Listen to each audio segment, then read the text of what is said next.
England के खिलाफ मिली करारी हार के बाद अब टीम इंडिया की नज़र वनडे सीरीज पर है। इतने समय के बाद टीम इंडिया को टी20 सीरीज में इतनी करारी हार का सामना करना पड़ा है।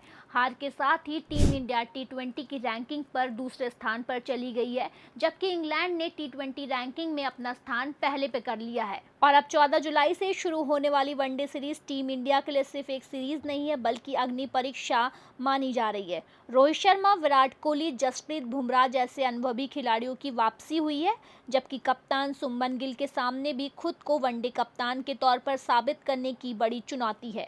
और ऐसे में सबकी नज़र इस बात पर है कि क्या टीम इंडिया टी20 की हार को भुलाकर वनडे में दमदार वापसी कर पाएगी। और साथ ही इंग्लैंड ने टी20 सीरीज में भारत को 4-0 से हराकर टीम इंडिया की नई कमजोरियों को उजागर कर दिया।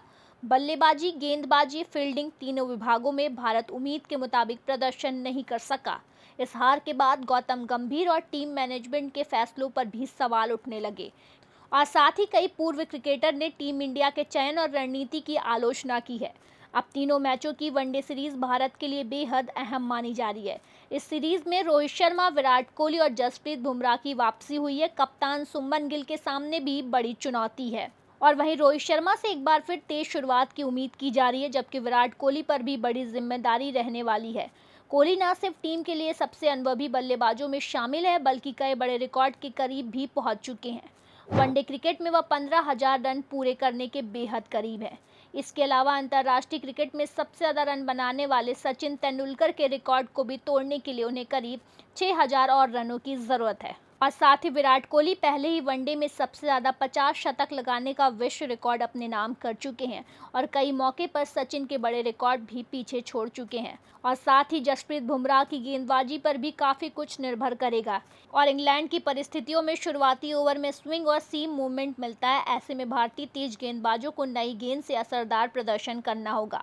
वनडे सीरीज से पहले सबसे ज़्यादा चर्चा संभावित प्लेइंग 11 की हो रही है।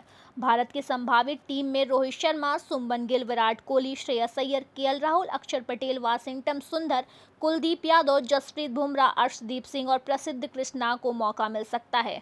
हालांकि टीम चयन आसान नहीं रहने वाला। ऋषभ पंत, रियाक पराग, शिवम दुबे और कुछ युवा खिलाड़ियों को अंतिम प्लेइंग 11 से बाहर बैठना पड़ सकता है।